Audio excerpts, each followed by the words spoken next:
সংবিধান সংস্কার কমিশনের প্রস্তাব বাংলাদেশের দুটি বিষয় আপনার একটু মতামত জানতে চাইবো, যে বাংলাদেশের নাম নাম পরিবর্তন করা, সেটা জনগণতান্ত্রিক বাংলাদেশ রাখা, গণপ্রজাতন্ত্রী বাংলাদেশের বদলে, এবং মূলনীতি পরিবর্তন করা, মানে গণতন্ত্র, সমাজতন্ত্র, ধর্মনিরপেক্ষতা এবং জাতীয়তাবাদের বদলে গণতন্ত্রকে রেখে সাম্য, মানবিক মর্যাদা, সামাজিক সুবিচার, বহুত্ববাদ এবং গণতন্ত্র, এই পাঁচটি রাখা।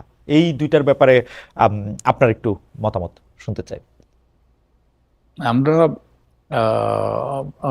প্রথমটা কি ছিল আপনার? মানে বাংলাদেশের নাম পরিবর্তন করা, নাম পরিবর্তন। ওকে, নাম পরিবর্তন। আমাদের বাংলাদেশটা পিপলস রিপাবলিক অফ বাংলাদেশ।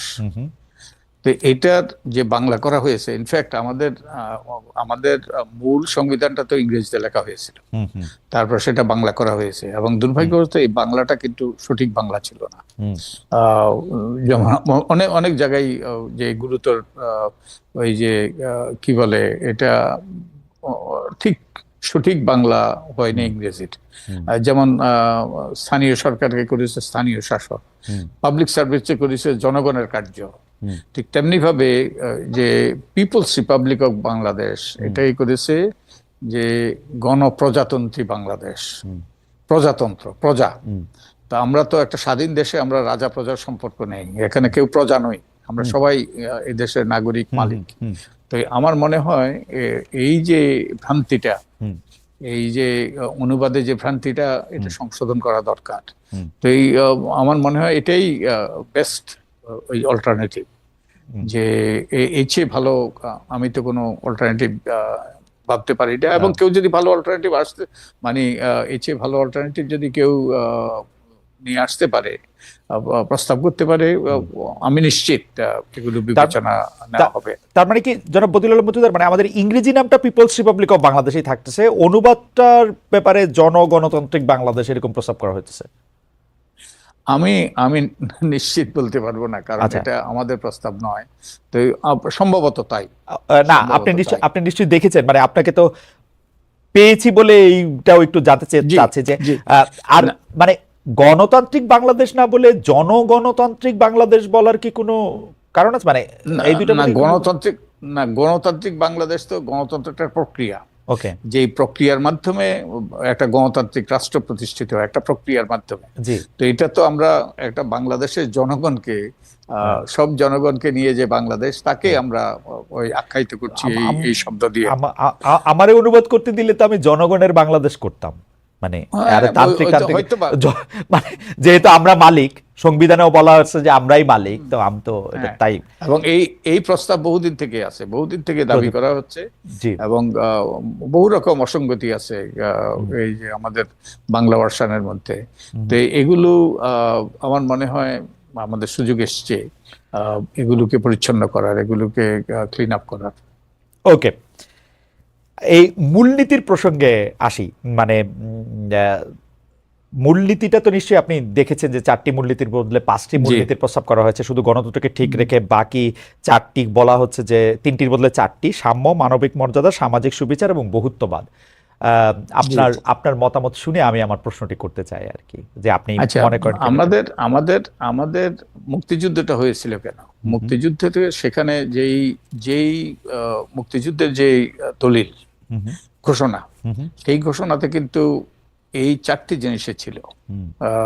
এই যে মুক্তিযুদ্ধের সেই ঘোষণাতে ছিল আত্মনিয়ন্ত্রণের অধিকার, সাম্য, মানবিক মর্যাদা, সামাজিক ন্যায় বিচার। তো আমার তো মনে হয় না আমাদের যেই কারণে আমাদের বীর মুক্তিযুদ্ধরা প্রাণ দিয়েছে, রক্ত দিয়েছে, এবং যারা চরম আত্মত্যাগ করেছে, এবং এই ঘোষণার ভিত্তিতেই কিন্তু মুক্তিযুদ্ধ হয়েছে। তো এটাতে ফিরে যাওয়াতে আমি তেমন কোনো সমস্যা তো দেখতে পাচ্ছি না। তবে হ্যাঁ, ওই যে আমাদের আরো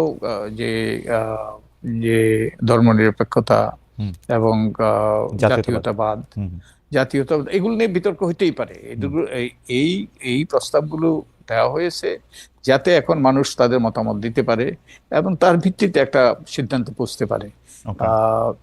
তো আমার মনে হয় যে যৌক্তিকতা হলো এগুলোই কিন্তু আমাদের আমাদের এই যে স্বাধীনতার ঘোষণায় ছিল, মুক্তিযুদ্ধের যার ভিত্তিতে মুক্তিযুদ্ধ হয়েছে।